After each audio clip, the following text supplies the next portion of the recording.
बोलिए सदगुरुदेव की साय।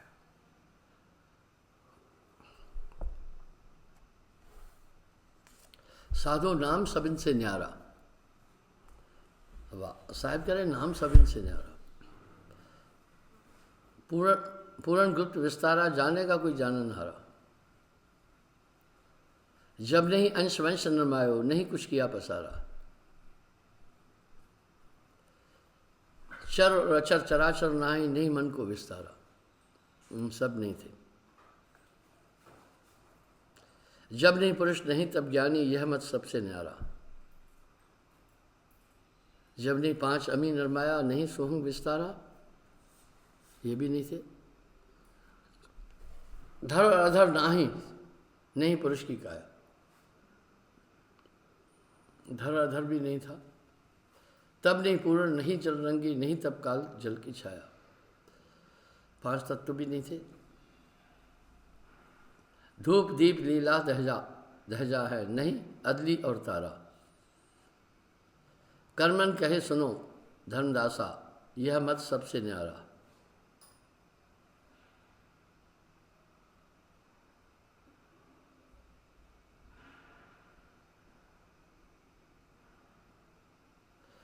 इस तरह इंद्रमती राजा चंद्रविजय की स्त्री,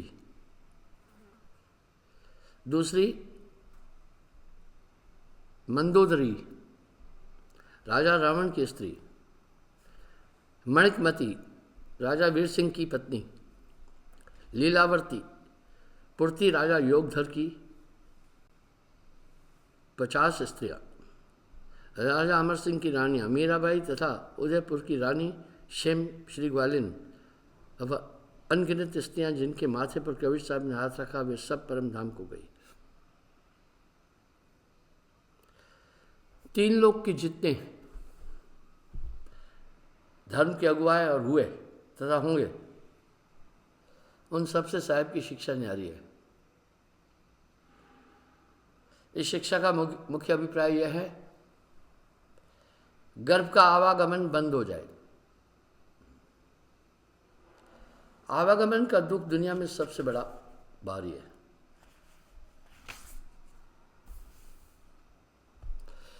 जिस शिक्षा से बारंबार मनुष्य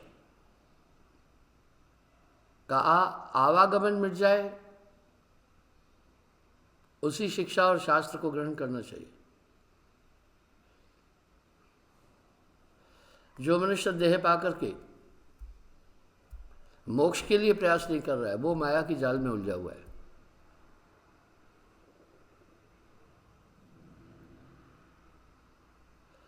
तथा समस्त तंत्र मंत्र ये भ्रमांक है। योग समाधि अगर योगी अमर होता तो फिर कदापि कोई योगी न मरता। सन्यासी जो ब्रह्म के ध्यान में रहते हैं वो सब उनका भ्रम है। वाह, भ्रम रूप होकर आवागमन में पड़ा रहता है सो ब्रह्म उनका भ्रम होकर फंसते हैं। यह साहब एक बात कह रहे हैं, ब्रह्मादि शिव संकादि अज सुर काल के गुण गावही। सुसंवेद के बिना किसी की मुक्ति नहीं हो सकती। चार वेद परसम है सुसंवेद। वो गुरु जब ज्ञान देता है अंतरिक चेतना खोलता है, वो दिव्य चेतना आपके साथ रहती है, आपके हर क्रिया को आपके हर काम को वो बताती चलती है।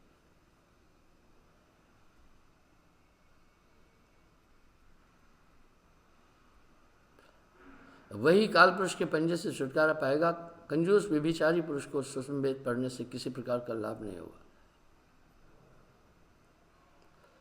अब यहाँ साहब अपनी शिक्षा में बोल रहे हैं अपने गुरु को स्वयं परम सत्पुरुष के करके जानना और गुरुमुख से स्वयं सत्पुरुष खाता पीता है और गुरु के शरीर से वस्त्र आदि पहनता है। जिसको गुरु की बात पर विश्वास न हो, उसको जिसके मन में घमंड हो तथा जिसके मन में निम्रता न हो वह नरक में जाएगा। सेवा सब पुण्यों से बड़ा बढ़ करके है। सेवा का कर्तव्य सबके ऊपर है। जो गुरु की सेवा का कर्तव्य पूरा करेगा उसका हृदय प्रकाशित होगा। उसी गुरु की मूर्ति से पारक गुरु निकलकर उसकी समस्त कामनाओं को पूर्ण करेगा। अब आप यहाँ एक चीज़ का विचार कीजिए, यहाँ साहब एक शब्द में और कह रहे हैं, अलग पुरुष की आरसी संतन केरी देह, लखा जो चाहे अलग को उन्हीं में लख ले। फिर साहब वाणी में कह रहे हैं, वाह, फिर एक बात कह रहे हैं कि वो संत है मेरी आत्मा, मैं संतों का जीव, मैं संतों में रम रहा।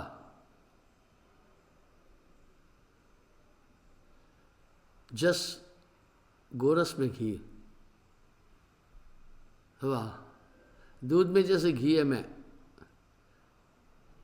साहब ने वाणी में कहा कि मैं उन्हीं के मुंह से बोलता हूं।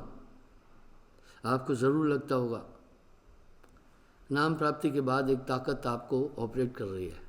जब आपको ऐसा लग रहा है तो जिनके द्वारा नाम प्राप्त हुआ उनके पास भी तो कुछ न कुछ मेरे भाइयों होगा।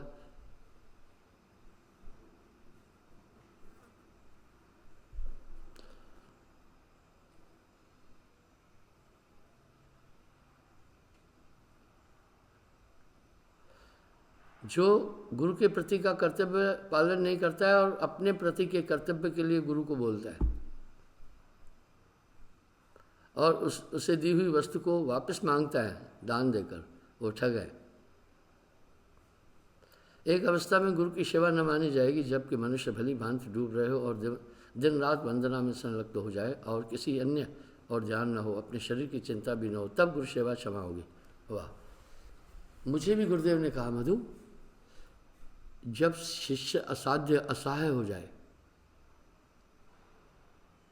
अक्षम हो जाए, अगर उसकी सेवा करनी पड़े तो ये गुरु का धर्म है।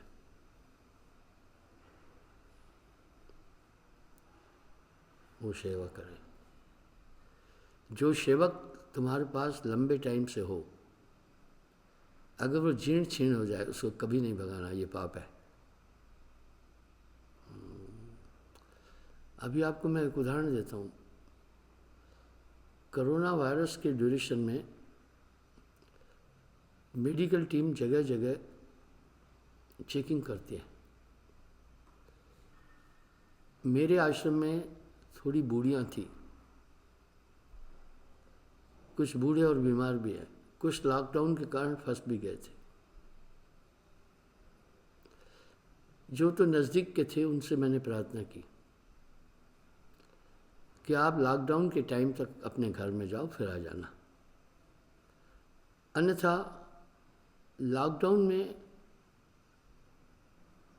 ऐसी संस्थाएं सीज भी हो जाती है, लेकिन उन्हें मैं हमेशा के लिए नहीं जाएगा, ये एक पाप है। और कहा जब सत्संग की अक्षम हो, उसे निलाना पड़े तो निलाना, उसकी सेवा करना पड़े और कोई आदमी नहीं हो तो सेवा करना। स्वामी होना सोहरा, दोहरा होना दास।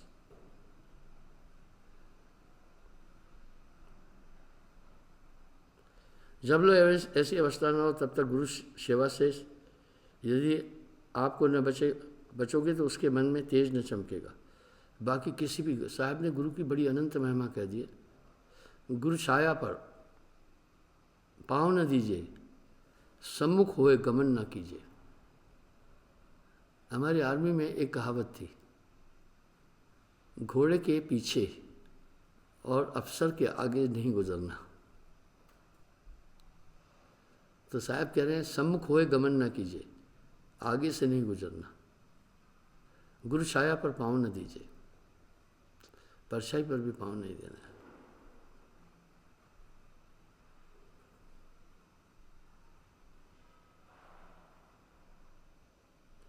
इस कारण समस्त जीवन गुरु की सेवा तथा उसकी आज्ञा में रहना उचित है। कारण यह है कि गुरु के प्रति का कर्तव्य कभी किसी से पूर्ण रीत से निभा नहीं सकता। दुनिया में सबसे बड़ा ऋण है माता पिता का। माता पिता का ऋण बहुत तगड़ा है। माता ने गर्भ में उसको धारण किया, जब जन्म लेके आया पाला पोसा, बड़ा किया, तरुण अवस्था में भी पूरा ध्यान रखा। जब बच्चा बीमार होता है माताएं जागती है, अपना सुख चैन उसने उसके लिए खोया। इसलिए कहते हैं माता पिता का ऋण उऋण नहीं होता। मैं कहता हूँ माता पिता का ऋण उऋण हो जाएगा। अगर आप भक्ति किए सत्य में तो उनकी भी गति होगी, तो उनका ऋण आपने काट दिया। लेकिन गुरु का ऋण कभी नहीं काट सकते। गुरु एक अमूल्य वस्तु देता है, उसके बदले में उसको उऋण नहीं कर सकते आप कभी भी। यानी साहब कह रहे हैं माता पिता का ऋण उऋण हो सकता है, गुरु का कभी नहीं।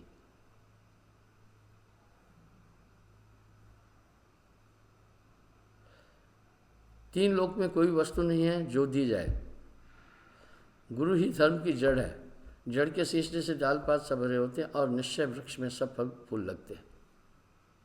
अब यहाँ साहब एक चीज़ फिर कह रहे हैं, कंजूस की मुक्ति कभी नहीं होती। यह कंजूस बहुत बड़ा शैतान है।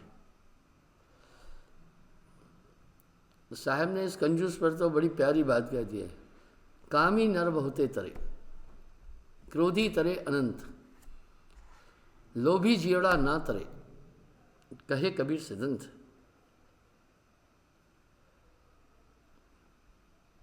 शुक्रात ने कहा है आलसी जिंदा समाधिस्थ है, और साहब कह रहे कंजूस शमशानी भूत है।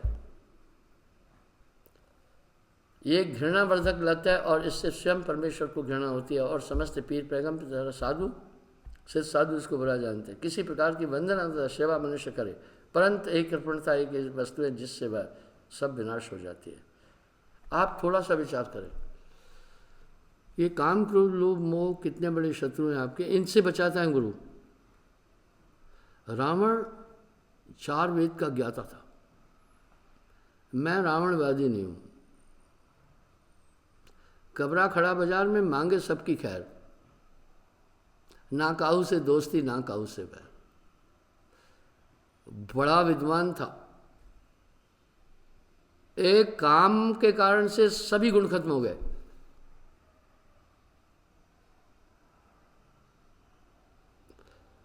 इतना बड़ा विद्वान जिसके पास इतना बड़ा अनन्य शिव का भक्त, वास्तव में ये युद्ध तो विष्णु और शिवजी की थी। ये युद्ध और किसी की नहीं थी, विष्णु और शिवजी की थी। जितने भी दिव्यास्त्र रावण के पास थे वो सब शिवजी के द्वारा दिए हुए थे। अब यहां आप गौर करो,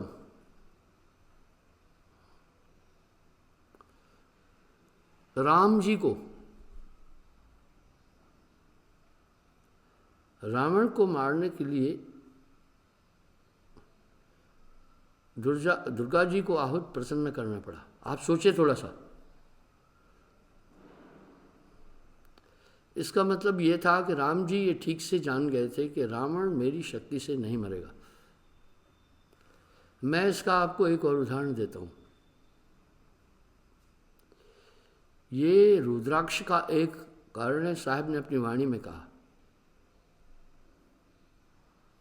एक बार शिव ने कोप किया और विशाल अंगार बरसाए विष्णु पर।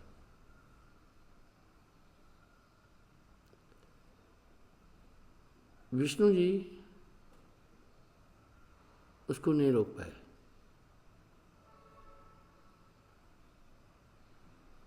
वो अंगार, तब आदि शक्ति आई, आदि शक्ति भी नहीं रोक पाई, तब निरंजन भी नहीं रोक पाए। तब परम पुरुष से कहा गया साहब से, तब वही अग्नि वापस शिव जी के पास पहुंची। उलट बाण परादे भेदे। इससे रुद्राक्ष, ये शिव जी की आंखें थी, हैं रुद्राक्ष। और कहा फिर कोप नहीं करना कभी ऐसा। पहली बात ये साफ है, ये तो शास्त्रों में भी लिखा हुआ मिलता है कि रावण को मारने के लिए उन्होंने शक्ति को आहूत किया था। 9 दुर्गे हम मनाते हैं, नवरात्रे हम मनाते हैं। सीधी बात थी और ये स्पष्ट था कि रावण के पास जो भी बल आदि सब था वो सब शिव द्वारा था। इसलिए एक जगह एक संवाद आता है, जब साहब मंदोदरी के पास गए थे तो प्रतिहार ने द्वारपाल के पास साहब पहुँचे थे, कहा जाओ रावण को बुला के लाओ कि एक साधु आया है। तब प्रतिहार ने कहा था रावण बड़ा क्रोधी है, जैसे मैं बोलूँगा मेरा सर काट देंगे। मैं आपको ये थोड़ा वृत्तांत बताता हूँ, फिर मैं इधर आ जाऊँगा।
साहब कह रहे हैं सतयुगगत। सतयुग में साहब ने 4 अंशों को नाम दिया था। सतलोक पहुंचाया राजा हरिश्चंद्र,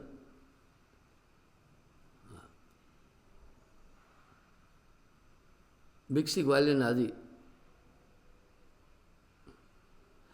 साहब अभी वाणी में कह रहे हैं सतयुग गयो, त्रेता युग आवा, नाम मुनीन्द्र जीव जुड़ावा। समझाया, मैं त्रेता में आया, मेरा नाम मुनीन्द्र था।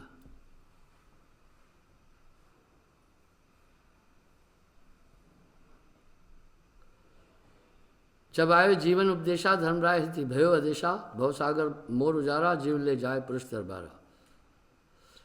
निरंजन बड़ा दुखी हुआ कि ये मेरा भवसागर खाली कर रहा है, समस्त जीवों को ये ले जा रहा है। इनते काल कछु नहीं पावे, नाम प्रताप हंस कर जाए। कैल छल बल करे उपाय, ज्ञानी डरते हैं नाय डराई। सत्यनाम प्रताप धर्मन, हंस घर निज के चले। जिम देख के हर त्रास गज, ये कंप कर धरनी धरे रले। जैसे शेर की दहाड़ सुनकर हाथी कांपता हुआ अपना हृदय जमीन पर रखता है, उसका हृदय कांपता है। पुरुष नाम प्रताप के हर, काल गज समझानिए।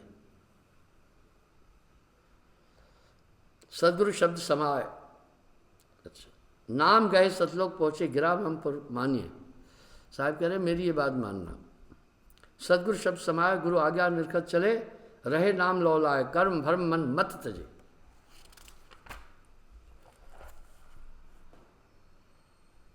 साहब कह रहे त्रेता युग जब ही पगधारा, मृतलोक किनो पैर सारा। बोला मैं मृतलोक में आया, जीव अनेकन पूछा आई, यम से को तुम्हें ले छुड़ाई। साहब कह रहे मैंने अनेकों जीवों से आकर पूछा तुम्हें यम से कौन छुड़ाएगा। कहे ब्रह्मवश जीस अयाना, हमरा करता पुरुष पुराना। विष्णु सदा हमरे रखवाला, यम ते मोह छुड़ावन हारा। कहा भाई विष्णु हमें यम से छुड़ाएगा। कोई महेश की आश लगाए, कोई चंडी देवी गाए, कहा कहूँ जो भयो बिगाना, तजय खसम और जार बिकाना। इस तरह सभी जीव मुझे इस भ्रमित लगे। फिर साहिब वाणी में आ रहे हैं, कह रहे हैं मैं आया इस लोक में, फिरा गांव के खोर, ऐसा बंदा ना मिला जह लीजिए फटक पछोड़।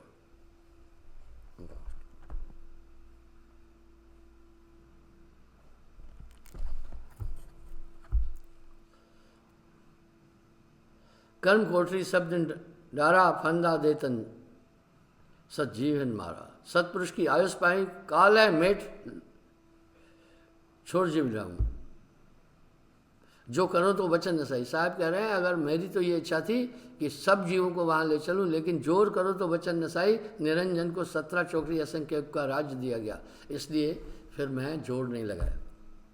सहज जीवन लेख चिताई, यानी समझाकर जीवों को ले जाऊंगा। जो ग्रासे जीव सेवे ताही, अनचीने यम के मुकमाई। जो रख सकते हैं सेवत नाही, जो भग सकते हैं सेवे न लोई। चहंदुष फिर आयो गढ़ लंका। साहब करे सब तरफ से घूमकर मैं लंका में पहुंचा। भाट विचित्र मिले मुझे निशंका। बोला वहां मुझे एक विचित्र नाम का भाट मिला। भाट ब्राह्मण होता है, वो राजाओं की स्तुति गाते हैं कथा कवित्व में। तिन पुन पूछो मुक्ति संदेशा, तासे कहो ज्ञान उपदेशा। उसने मुक्ति का रास्ता पूछा, मैंने उसे ज्ञान दिया। सुन विचित्र तबे ही ब्रह्मभागा, अति अधीन हुए चरणन लागा।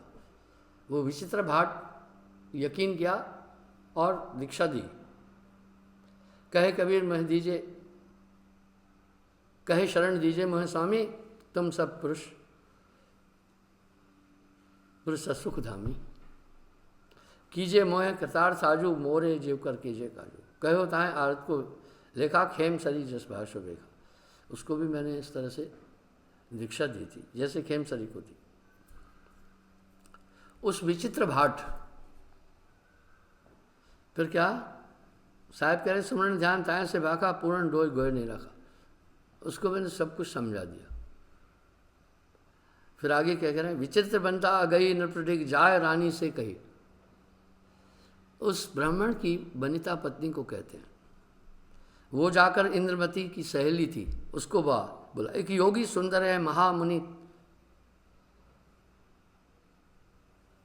तास महिमा का कही।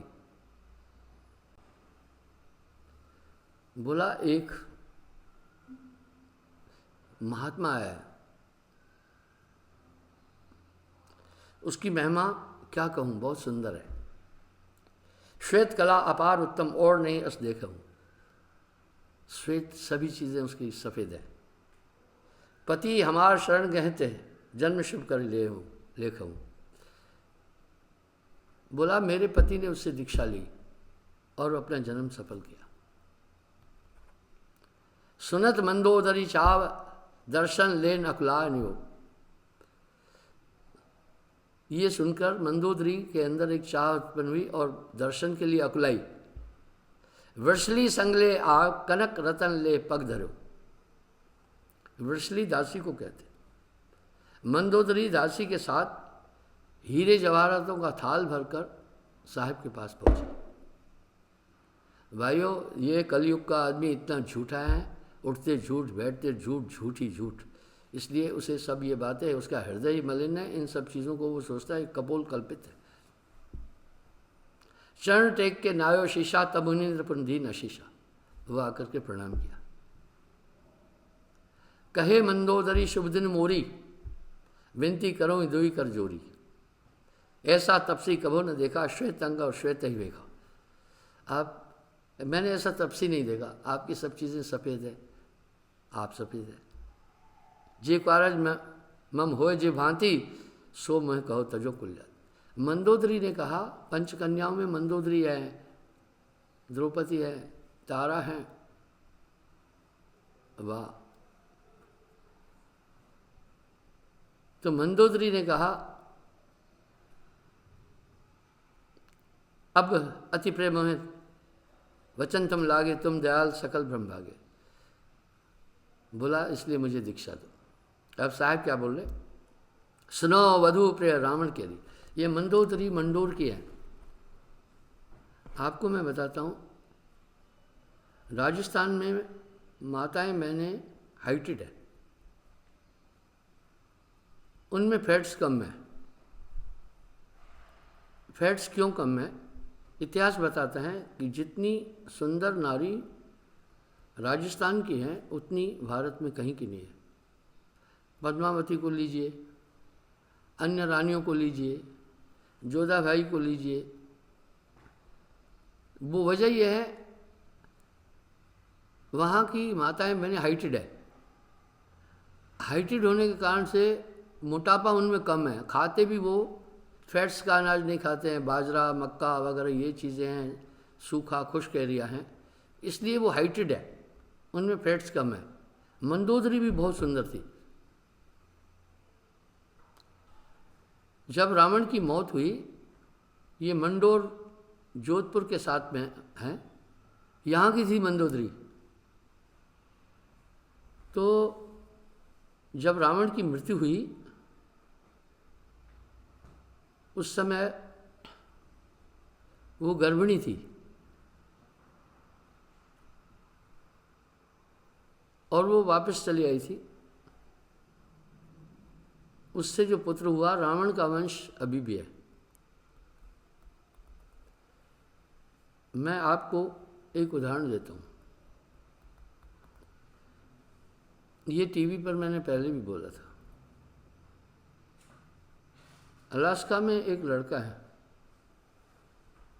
उसने मुझे फ़ोन किया, वो नाम लिया था।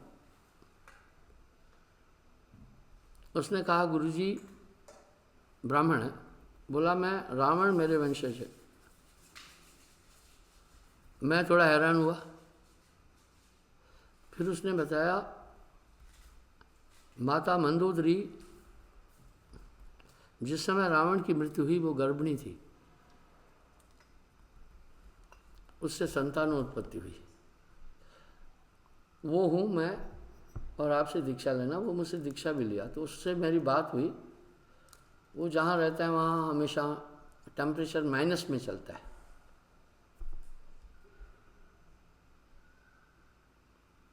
उसने मुझे बताया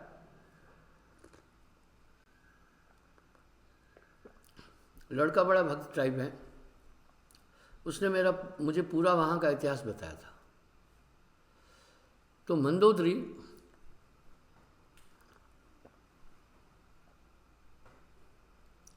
बड़ी ज्ञानी भी थी। राम रावण युद्ध के समय मंदोदरी ने रावण को एक राय दी थी।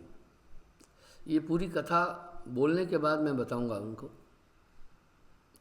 उन्होंने उनको ये कहा कि देखो, आप ये सीता को छोड़ दो, तुम्हारा विनाश हो जाएगा। आप सोचें, उनका एक वानर आकर तुम्हारी लंका जला कर गया तो उनके स्वामी में भी बहुत ताकत होगी।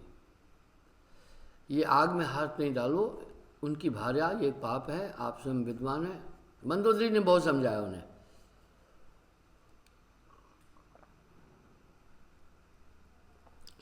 रावण कामातुर हो गया था। सीता जी अत्यंत सुंदर थी, मृगनयनी कहते हैं। इसलिए देखा, 4 वेदों का ज्ञाता, कामातुर होने के बाद उसकी कैसी दुर्गति हुई। लोभ से ये 5 बहुत बड़े शत्रु हैं।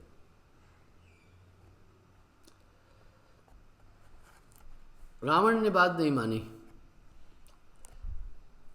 अब रावण कैसे मरा, क्यों मरा, ये आपको उदाहरण दूंगा, आप सुन लेना उसे ध्यान से।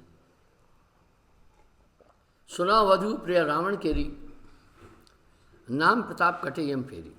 मैं इस प्रसंग पर फिर आऊंगा। बोला है रावण की प्रिय वधु, नाम की ताकत से जन्म मरण का क्रम टूट जाता है। मुझे विश्वास है,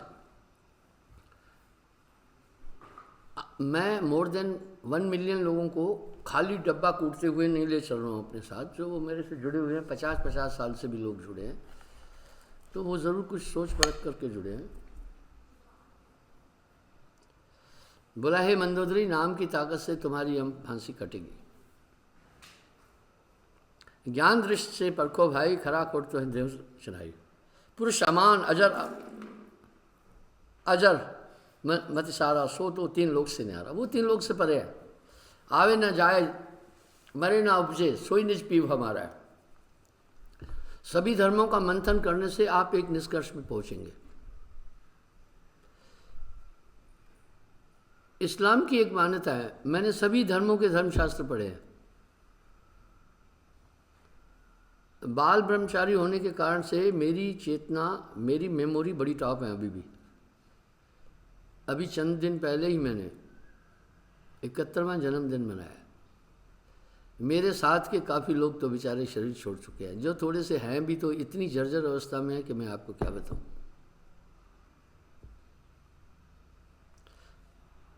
तें साहब कर सुमरे कोई आवागमन रहते हैं सोई।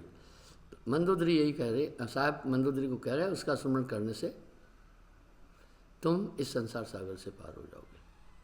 तो मैं ये आपसे कह रहा था कि मैं पिछले 50 साल से इस 5 दिसंबर को मैं एक गोल्डन जुबली मनाऊंगा, साहब की कृपा भी। वो क्या, 5 दिसंबर को मुझे 50 साल हो जाएंगे दीक्षा देते। मैंने पहले आदमी को 5 दिसंबर 1970 में नाम दिया था। नाम था उसका नीर सिंह राठौड़, मेरी बटालियन में था। तो इस 50 साल के अंतराल में मैंने काफ़ी अनुभूतियाँ की हैं। अपने दिल से जानिए मेरे दिल की बात। आप खुद अनुभव कर रहे हैं कि नाम के बाद आप सिक्योर हैं। बख्तरबंद नाम अधिकारा। आपको लगता होगा एक ताकत मुझे पूरा पूरा संरक्षण दे रही है। सुनत शब्द तास ब्रह्म भागा, गहो शब्द सुचि मन अनुरागा। साहब का ये शब्द सुनकर, सत्संग सुनकर मंदोदरी का भ्रम भगा। हे साहब मैं लीजिए शरणा, मेटो मोर जन्म और मरना। कहा मेरा जन्म मरण का चक्र खत्म कीजिए, अपनी शरण में लो। दीन होता है नाम परवाना, पुरुष डोर सौंप्यो सहजाना। साहब कह रहे उसको मैंने नाम दिया और वो डोर भी दे दी।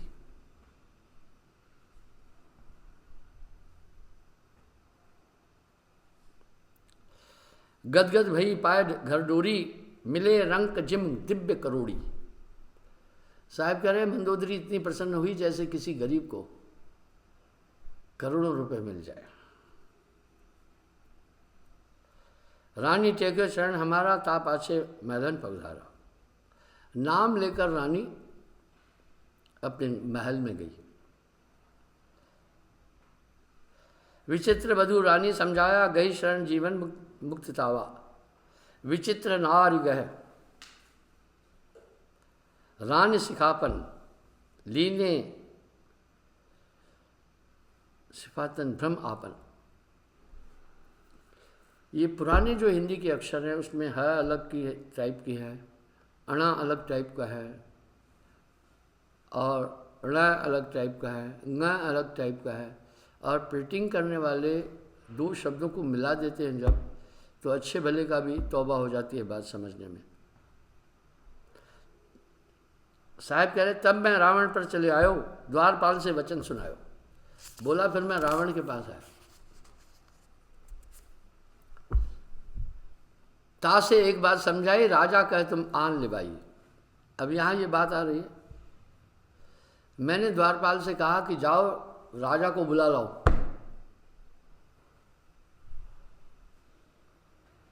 तब पौरिया विनय यह लाई, महाप्रचंड है रावण राई।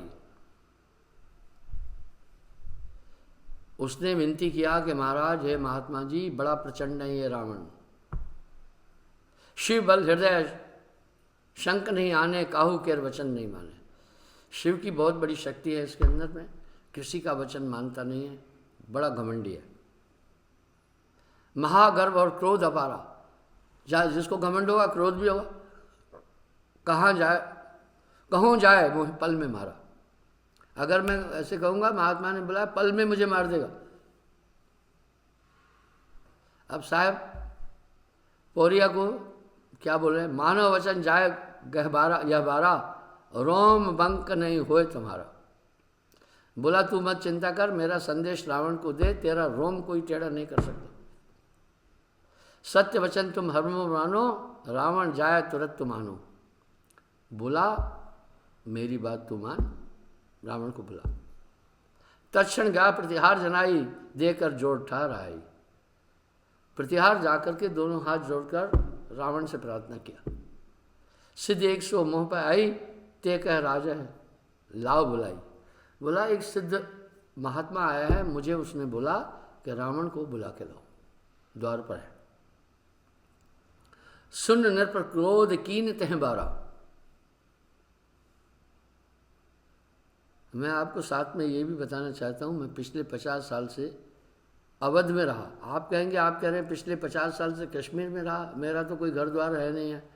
तो यहाँ और उधर में अवध में हवेलिया में, अयोध्या के पास मेरा गुरुस्थान है, वहीं रहा मैं, अभी भी वहीं आना जाना है, इसलिए मुझे अवधी भाषा का बोध है।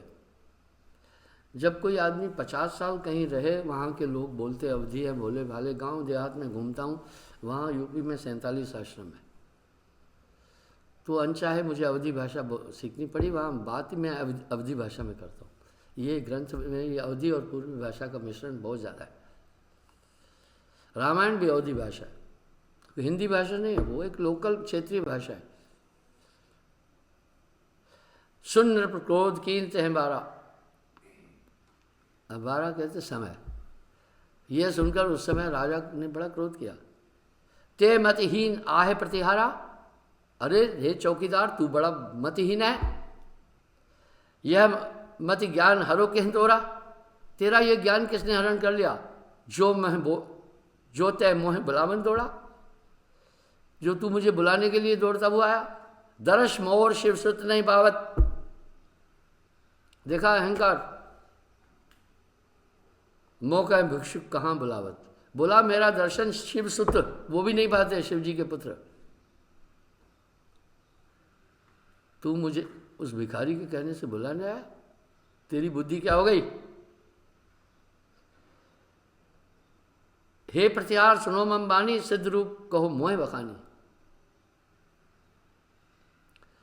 बोला मुझे सिद्ध रूप का वर्णन करो, कैसा है वो, क्या वेश है। अहो रावण ते श्वेत रूपा, श्वेत माला तिलक अनूपा। सभी वस्त्र श्वेत है और रूप अनुपम है, माला भी श्वेत है, शशि समान है रूप राजा, श्वेत बसन सब श्वेत है साजा। श्वेत सफेद को कहते, सफेदी बर्तन है, सफेदी उसके पास जो माल है वो है, सफेदी उसके पास सब चीजें हैं।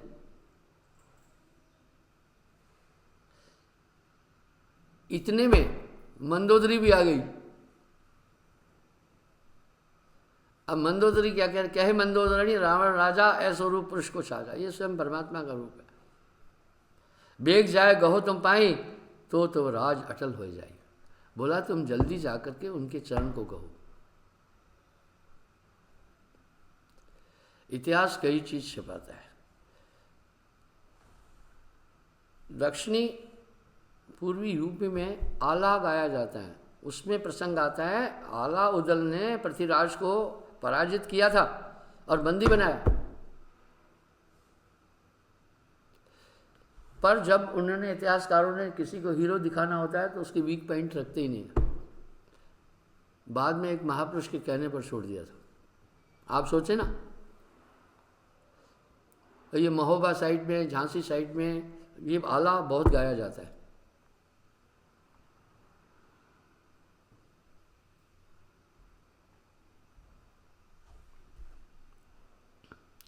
छोड़ो राजा मान बढ़ाई, चरण टेक सो शीश नवाई।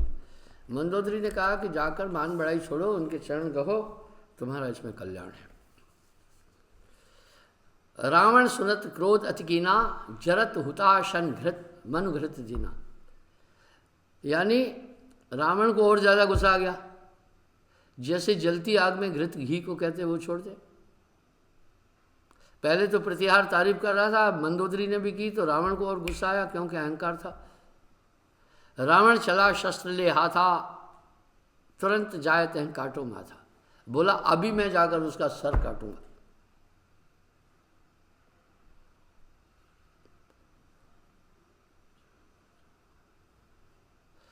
मारो ताएं शीश खस पर रही। बोला मैं मारूंगा सर काट दूंगा। देखो भिक्षक मोर का करई। मैं कहता हूं वो भिखारी मेरा क्या करता है देखूंगा। जह मुनीन्द्र तह रावण राई 70 बार अस्त्र कर लाई। चंद्रहास रावण की तलवार अकाट अटूट थी, बहुत बलशाली। लीन मुनीन्द्र तृण कर ओटा, अति बल रावण मारे चोटा। साहब कह रहे मैं सिर्फ एक तिनका अपने यहां आगे रखा, बहुत ताकत से वो वार करता रहा।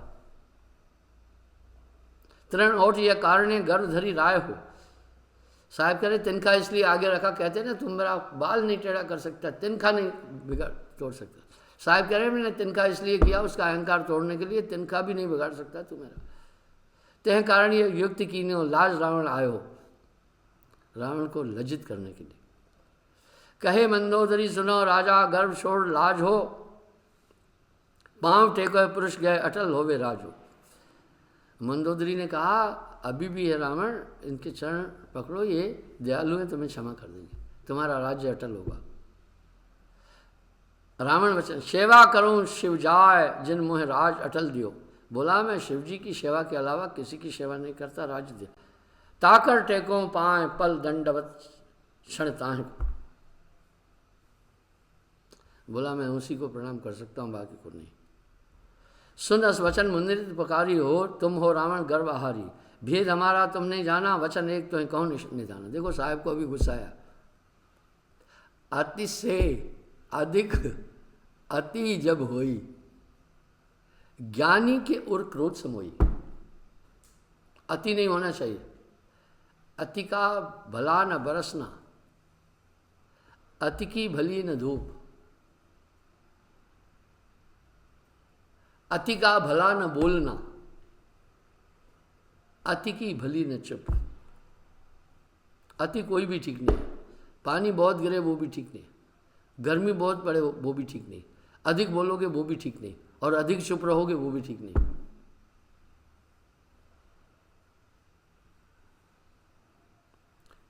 सुनस वचन मुनीन्द्र पुकारी, तुम हो रावण गर्भ आहारी। भेद हमारा तुमने जाना, वचन एक तो कौन निदाना। रामचंद्र मारे तो हैं आई, मांस तुम्हारा श्वान नहीं खाई। अब देखो कहा तुम्हारा मांस कुत्ते भी नहीं खाएंगे, और ऐसा ही हुआ। ये साहब का श्राप था। रावण ने पहले अपनी पूरी सेना गवाई, अपने भाई बंधु गवाए, 1 लाख वो 1.25 लाख नाती वो सब मरवाए। अब कोई बाकी बचा ही नहीं उसका संस्कार करने के लिए। वो साहब का श्राप हुआ। रावण को कीनो अपमाना, अवध नगर पुनकीन पे आना। अब साहब कह रहे फिर मैं अवध में आया। ये सब बातें कपोल कल्पित नहीं है। एक ही उदाहरण बहुत बड़ा है साहब की जीवनी का। मैं शास्त्राकारों को धन्यवाद दूंगा। शास्त्राकारों ने भी समाज को काफी गुमराह किया है, मैं क्षमा चाहता हूं। उसमें अपने हितों को पोषित करके टीका टिप्पणी की है। आज अभी भी देख रहे हैं कि संचार समितियां कितना आदमी को भ्रमित कर देती हैं, निष्पक्ष नहीं हो पा रही है। इस तरह ऐसे ऐसे संवाद उन्होंने शास्त्रकारों ने रखे नहीं।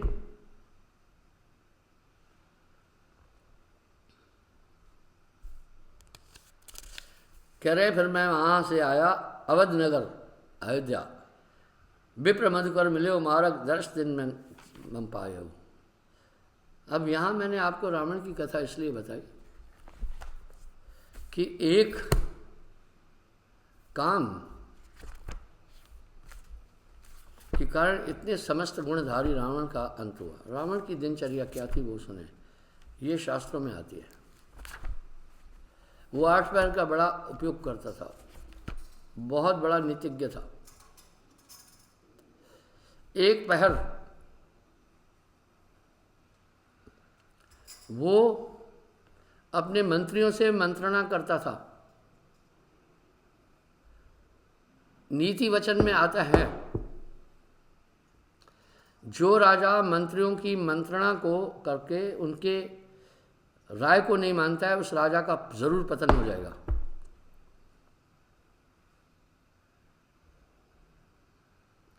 इसलिए राजा को हिदायत दी है कि अपने मंत्रियों की राय पर वो चिंतन करे।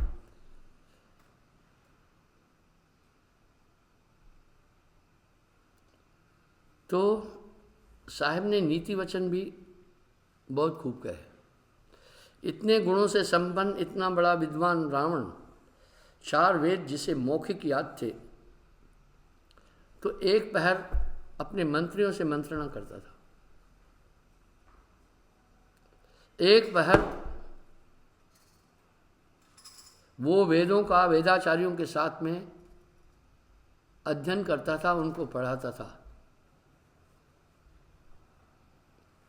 एक पहर वो प्रजा के दुखों को सुनने के लिए खुली दरबार लगाता था। एक पहर, चौथा पहर, वो अपनी सेना को प्रशिक्षण देता था।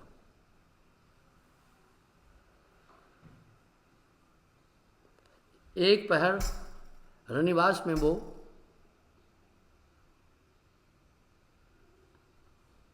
रानियों के साथ गुजारता था। एक पहर वो शिवोपासना करता था। एक पहर शयन करता था, एक पहर सोता था।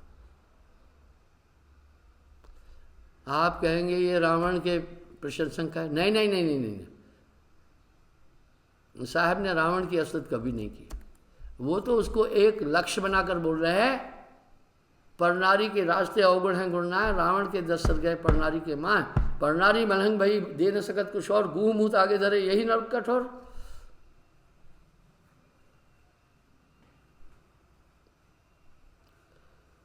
एक एक दोष के कारण समस्त गुणों का नाश हुआ। इस तरह क्रोध के कारण दुर्वासा जैसे ऋषियों का विघटन हो गया।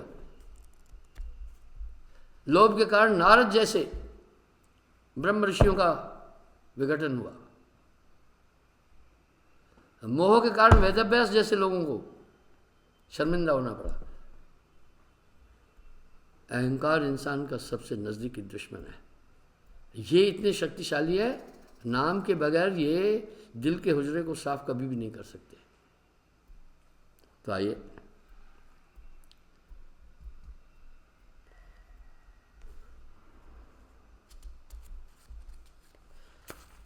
तो साहब कह रहे हैं, गुरु की मूर्ति से पारक गुरु निकलकर उसकी समस्त कामनाओं को पूर्ण करेगा। कोई अपने गुरु के प्रति का कर्तव्य पालन नहीं कर सकता और उससे अपने प्रति का कर्तव्य पालन कराए और उसकी दी हुई वस्तुओं को मांगे तो वह चोर है। यानी गुरु के अपने प्रति, गुरु के प्रति जो कर्तव्य है वो तो करे नहीं और अपनी आवश्यकता की चीजें सिर्फ मांगता रहे।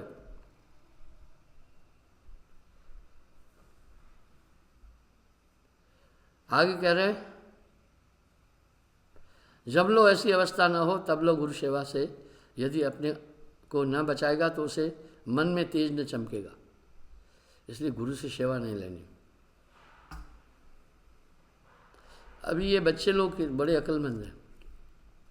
मेरा प्रोग्राम स्टार्ट करते हैं तो मेरा नज़र घड़ी की तरफ जाती है, तो मैं कहता अभी 5 शब्द बोले, 10 सेकंड और 10 मिनट, इतने सेकंड कहाँ से आ गए। चलो वो ये सोचते हैं गुरु जी को विश्राम दें, क्योंकि काफ़ी परिश्रम करना पड़ता है। सुबह भी उठकर भोजन की व्यवस्था करनी है, बाकी चीज़ करनी है, उसके बाद पूरी व्यवस्था देखनी है। तो मेरे साथ ये चालाकी करते हैं और चालाकी समझ रहा हूँ। इस चालाकी में उनका एक अभिप्राय है कि मुझे सुख मिले। ऐसा ही है ना, 10 मिनट आगे ही करके रखा ना, 5 मिनट और बोलेंगे, ठीक, चलो कोई बात नहीं। और कंजूस, अब साहब कह रहे हैं इस तरह, कंजूस की मुक्ति कभी नहीं होती। ये कंजूस बहुत बड़ा शैतान है। ये जिसके मन में प्रवेशित होता है वह जीवित शमशानी भूत है। यह एक घृणा उत्पादक लत है और इससे स्वयं परमेश्वर को घृणा होती है और समस्त पीर पैगंबर तथा सिद्ध साधक इसको बुरा जानते हैं। किसी प्रकार की वंदना तथा सेवा मनुष्य करे, परंतु एक कृपणता ऐसी वस्तु है जिससे वह सब विनाशित कर देती है। यहाँ साहब ने एक शब्द कहा, वाह, कामी नर बहुते तरे, वह कामी तो तर जाते, वो लगन वहां से डाइवर्ट कर देंगे। क्रोधी तरे अनंत, लोभी बंदा ना तरे, कहे कबीर सिद्धांत। और कंजूस की समस्त सिद्धियां धूल में मिल जाती हैं।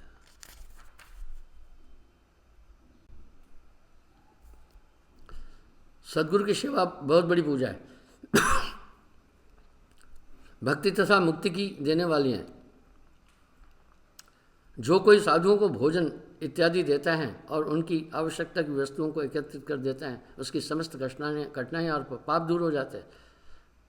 सदगुरु की कृपा से समस्त पदार्थ प्राप्त होते हैं और समस्त युक्तियाँ बतलाते हैं, समस्त अच्छे कार्यों को सिखलाते हैं और साधु नरक से बचाते हैं। वह धर्मराय जब लेखा मांगे की मुख लेके जाएगा, उसमें साहब ने साधु के संग की बहुत बड़ी बात की है। कबरा संगत साधु की जौ की भूसी खाए। अगर उसके पास गरीबी है, जौ की भूसी, जौ सबसे हल्का अनाज माना जाता है, लेकिन यूरोप में, अमेरिका में, ब्रिटेन में जौ को बहुत पसंद करते हैं। बिस्कुट ओट्स के भोजन में ओट्स, वो 3 चीज़ों पर बड़े डिपेंड है, ओट्स, पोटैटो एंड फिश।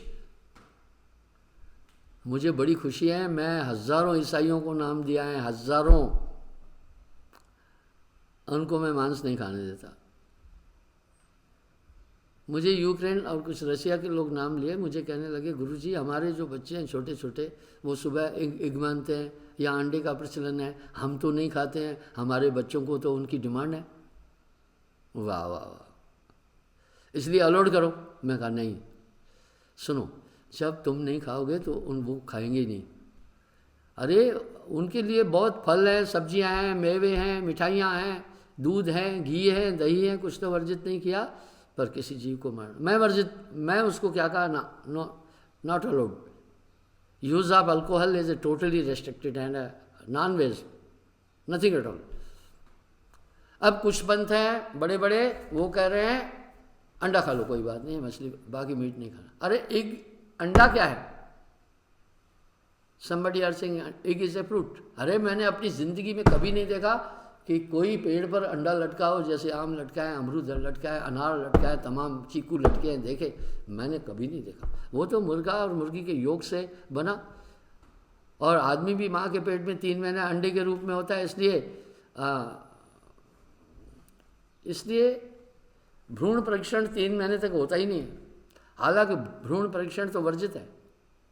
आप भी 3 महीने माँ के पेट में अंडे की तरह ही थे, वही अंडा विकसित होकर के शरीर धारण करता है मुर्गे का। तो ये कैसे प्रूव हुआ? कुछ कह रहे हैं बाहर वाले लोग हैं, वो अंडा खाओ कोई बात नहीं है, हम अलाउड कर रहे हैं। मैं कभी नहीं अलाउड कर सकता, वो तो है, हिंसा है, जीव हत्या है। कुछ कहते हैं बियर पियो, कोई बात नहीं है। अमल पदार्थ जग में जेचे तजिए अभक्ष जान करते थे, वो सब वर्जित है।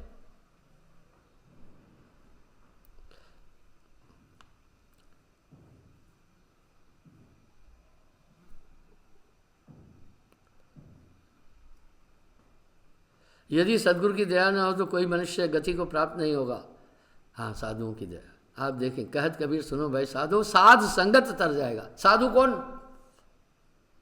इंद्री साधे साध का है। अब आपको मैं एक और उदाहरण देता हूँ, इससे चलकर मैं एक जगह फिर चलूँगा, 2 मिनट और ले लूँगा। वाह, आगे चलता हूँ। समस्त सतपुरुष की भक्ति के अतिरिक्त और समस्त भक्तियाँ जाल तथा बंधन को डालने वाली है। काल पुरुष का विष ब्रह्मा विष्णु और शिव शंकादि से लेकर समस्त जीवों में समाया हुआ है। बिना सतगुरु की दया से कोई सत्य पद में लग ही नहीं सकता। ये एक ठोस सिद्धांत है साहिब की भक्ति का। अब साधु कौन? आगे चलता हूँ। मैं क्षमा चाहूँगा, थोड़ा आपका ज़्यादा टाइम लेंगे। हनुमान बोध में कहे मुनीन्द्र सत्य के कौन साधु जग में है। साहब ने हनुमान जी को भी बोध दिया है, पता है? इसलिए हनुमान बोध ग्रंथ है। और भोपाल में कबीर हनुमान मंदिर भी है। वाह, मैं जब भोपाल में कबीर हनुमान मंदिर सब्जी मंडी के पास है, जिसको शंका है जाकर के देखना, पुरानी सब्जी मंडी। कहो मनिंद्र सत्य के कौन साधु जगमाए, जो मैं भेद बताऊं कुछ कुछ संशय ना है। अब हनुमान जी बोल रहे हैं कि भाई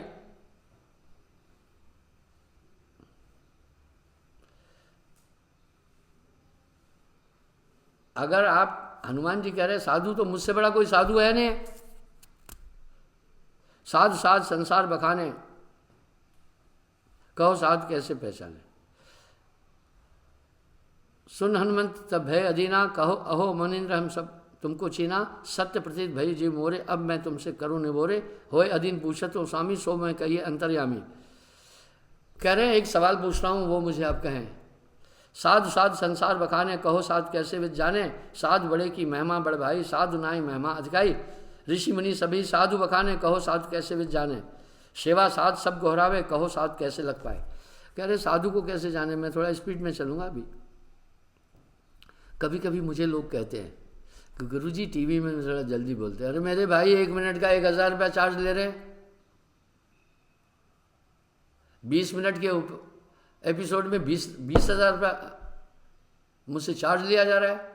तो मैं चिंताओं में गोते खाते खाते थोड़ी बोलूँगा। मैं ये कोशिश करूँगा कि अगर 1 मिनट में 200 शब्द बोले जाते मैं 400 बोलूँ, आप चैतन्य होकर सुने। मैं ऐसा बड़बड़िया भी नहीं हूँ कि इस बार कोरोना वायरस के कारण से मेरा जन्मदिन नहीं मनाया गया, इसके बाद मेरी कोशिश होगी कि अगले समय मैं अपना जन्मदिन मनाऊंगा, इस प्रकार से पूर्णिमा भी 2 मिस हुई जो कभी भी नहीं हुई थी। ऐसा भी नहीं बोल रहा हूँ मैं, आप अटेंशन रहो ना मेरे भाई। जब 1 मिनट की चार्ज वो 1000 रुपया ले रहा है टीवी वाला, तो मैं धीरे कैसे बोल सकता हूँ। अभी देखो समय कम है तो मैं स्पीड में चलूँगा, आप सुने। कौन साधु सो मुझसे कहना, साधु शरण में निश्चय कहना, सोई साधु बताओ मोहि, उठ के शीश नवाऊँ तो ही, तुम जो साधु साध मत जानो, सोई जड़कर मेरी मानो आनो, जो तुम कहो साध में सोई, इंद्री साधन मोह पर हुई। बोला मुझसे बड़ा क्या साधु है, मैं तो इंद्रियां भी साधता हूँ। क्या इंद्रजीत पुरुष को साधु कहते हैं, तो मैंने सब इंद्रियों को समान कर रखा है। साधन चेत साध कहा है, को साधु और हैं भाई, सो निश्चय कहो मुझे समझाई, मैं प्रति तुम्हारी। बोला कहो मुनीन्द्र सत्य के कौन साधु जगमा है। अब कह रहे हैं साधु कौन होता है, मुझे ये बताओ, सो मैं भेद बताऊँ कछ कछ संशय न है। अब साधु का लक्षण साहब कह रहे हैं, सुनो साधु महिमा सुनो हनुमाना, जाके संग पुरुष को ज्ञाना, परम पुरुष की भक्ति करने वाला। मोह मत से निसंशय भाई, सोई जग में साध गए, जिसमें मोह नहीं हो, संशय नहीं हो। साधु पुरुष समर्थ हैं, सोई राग द्वेष दुख सुख नहीं होई, वो इनसे परे। सोई लक्षण साधु कहावे, सोई साधु अगम घर पावे। प्रथम इंद्री मन ही को जीते, ये है साधु, पहले मन को जीते। मन है के हारे हारे, मन के जीते जीत, पार ब्रह्म को पाइए मन है के प्रति। पूर्ण ज्ञान कभू नहीं रीते, तत्व प्रकृति अपर बल माया, इनको जीते साधु का है। तत्व और प्रकृति 25 प्रकृतियां, भूख प्यास आलिस निद्रा, जिसका मैं उल्लेख कई बार कर चुका हूँ, वो जीतता है तब साधु हैं। यहाँ तो हमने सोचा साधु एक माला पहना, कपड़ा रंगा, दाढ़ी बढ़ाया और बम बम बोले, गांजे का सूटा खींचा। अब साहब कह रहे हैं वही साधु है। तत्व प्रकृति 25 प्रकृतियों को, भूख प्यास आलिस निद्रा जागना सोना आदि, इन सभी प्रवृत्तियों को जो जीत लेता है वो साधु है। काम क्रोध लोभ अहंकार सोई साधु जो इनको मारा, होना साधु सुगम नहीं भाई, साधु स्वरूप अति कठिनाई। हार जीत मान अपमाना, ऐसे साधु सो साध निभाना। शील संतोष दया कर भाव, क्षमा गरीबी साध कहाई, जिसमें शील हो, संतोष हो, क्षमा हो, दया हो। हनुमाना यह साध स्वभाव, तुम्हें साधो साध कहाओ, साधु लक्षण में तुम्हें सुनाया, ऋषि मुनि कोई गम्य न पाया। अब साहब कह रहे हैं मैंने तुम्हें साधु के लक्षण बताए, ऋषि मुनि इसको नहीं जानते। आदि अंत गत साध न जानो, सो साधु समृत मन मानो। सत्य सत्य साधु मन जाना, सो साधु को निर्मल ज्ञाना। साधु बड़े बड़कपन नहीं चाहे, साधुन की गत ऐसी आए। वो बड़कपन अहंकार से भी परे होते। तन मन धन सब साध हैं जोई, जिनकी दुर्मत सब खोई। साधु समान कौन नहीं दूजा, अगमा निगम सब है सूझा। पूर्ण ज्ञान सुन हनुमंत यह साधुगत को कर सके बखान, जाको सत्संगत भई सो कछ पायो ज्ञान।